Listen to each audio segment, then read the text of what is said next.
Will you get objections while knocking doors? Yes. Will you have people that just say, come on inside, solar sounds great, saving money, I want to do it? No, the reality of it is you are going to get objections on every single door, and if you expect anything less, you will be let down. So expect the worst, something better happens, that's awesome. The main objections you will get while knocking doors is, I'm not interested, or like, do you have a card? That's probably the number one you're going to get. And then another second is, my bills aren't actually that bad, or we can afford our bills. Like money's fine. That'll be the second one you're getting. Third is, no, we're not going to get solar because we plan on moving. Our home's here, but we're planning on moving. In California, we're moving to Texas. If you're in Texas, people want to move to California or whatever. The fourth one you're going to get, it's horror stories or people saying, oh, solar's a scam or whatever, or but the main thing is honestly lack of information. So the horror stories come from lack of information. If that's a true-up bill, if that's saying, hey, people pay more for solar, or whatever it is. The very last one, that fifth reason, is comfort. People get comfortable with the utility. If I'm comfortable and I know there's no risk with this person, then I'm not going to do anything. I'm going to stay there out of pure just comfort. And it's like loyalty to that utility. A lot of people think it's unloyal to be looking around or doing different things, which is a lot more from like older generations. But if you're talking to older people, that's probably a reason. So those are the top 5 you're going to get. And honestly, you could handle all 5 from one simple thing. So how to handle a rejection is to listen.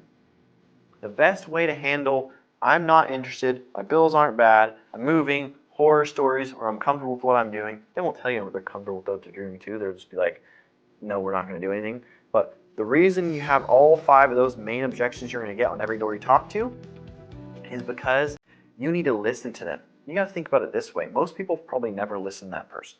So if you tell me I'm not interested, and I just say right off the bat, I shoot back at you because I have this perfect response to overcome your objection. Yeah, I get it. You're not interested in anything, huh? So actually it's nothing to be interested in because you already have the meter on the side of your house. And yeah, and it just saves you money because you're already buying power. That's not listening to that customer. That's you arguing with them, and that's combative. They're going to tell you no. Like, is that a clean, good response? Technically, yeah, it sounds good. And like, if you say that to me, or you say that to another salesperson, we'll be like, yeah, it sounds good. But like, how is that customer going to feel? You just start feeling on these objections. How is my customer feeling? Put yourself in their shoes. Really think about it.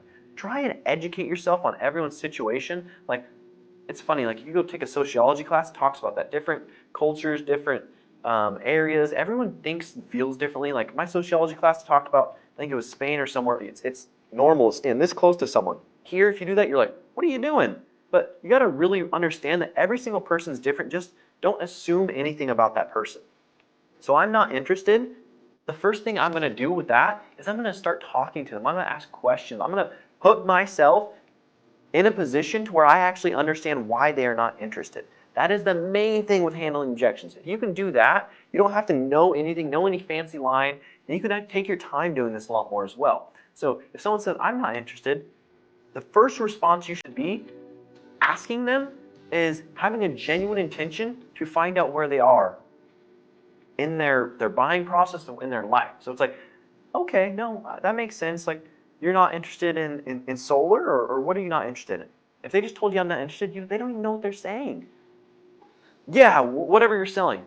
Okay, so you're not interested in someone selling something to you. Exactly. But if someone wasn't selling something and someone was just talking about how you're bringing power around in your neighborhood and some fees on your bills and you've actually got a lot of notices, that would be a little bit different, right? Well, yeah, or whatever the response. Like, the main thing is asking questions, at least a bare minimum. Get 3 to 4 questions asking them that they can respond to that finds out what's going on. If it's, hey, I'm moving. I can't get solar panels because we're going to move soon. No, that makes sense. That's why you don't have solar panels on your beautiful house, right? They'll elaborate and give them time. Go slow. Let them talk about that.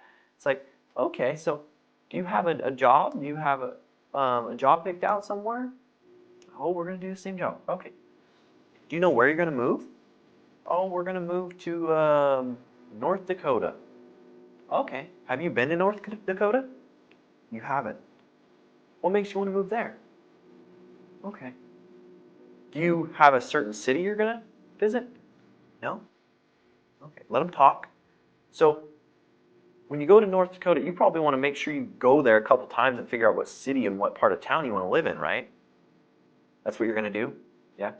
So that's probably going to take some time with the flights and all that stuff too as well, right? Okay. And you don't have a job over there. Do you have family over there? What makes you want to move there? Okay. You just ask so many questions that you know exactly if they're going to actually do that, which is so important. So then you can call out the obvious. So realistically, and correct me if I'm wrong, you don't have a job out there, you don't know where you want to move out there, you don't have any family out there, you aren't really sure what the weather's like, it's really cold. How soon are you planning on doing this, really? I mean, with all those things, I would say probably a minimum 2 years at least, right? So it's actually quite a while, and then you might not even move. Okay, great. Now I have a good idea like where you stand. So by asking those questions and understanding them, now you've put yourself in a situation where even themselves, they're like, no, this guy's right. Like, what's the odds that I actually move? Because I don't know any of this stuff.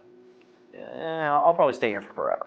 So you have to ask people these things and understand where they're at, because if they're like, oh, my bags are packed in the back room and I have a flight out of here tonight, it's like, don't waste your time. Have a good flight. I'll come back when the next person moves in. So you have to understand where people are at, because a lot of times I'll be like, I'm moving. It's like, oh, it's a guaranteed transfer. You don't have to worry about it. Well, if I'm moving tonight, you can't sell that person. So understand with all these objections, the main thing you have to do is ask questions to pinpoint exactly where they're at in that process. Like if they're just giving you a bullcrap reason, and just ask more questions and listen to them. With any objection you get, just ask some questions about it. Don't be a smartass. Do it with genuine curiosity and intention to get that person in a better situation and to understand where they are at. If you understand where they're at, you have a conversation with that person about that, that will be overcoming the objection.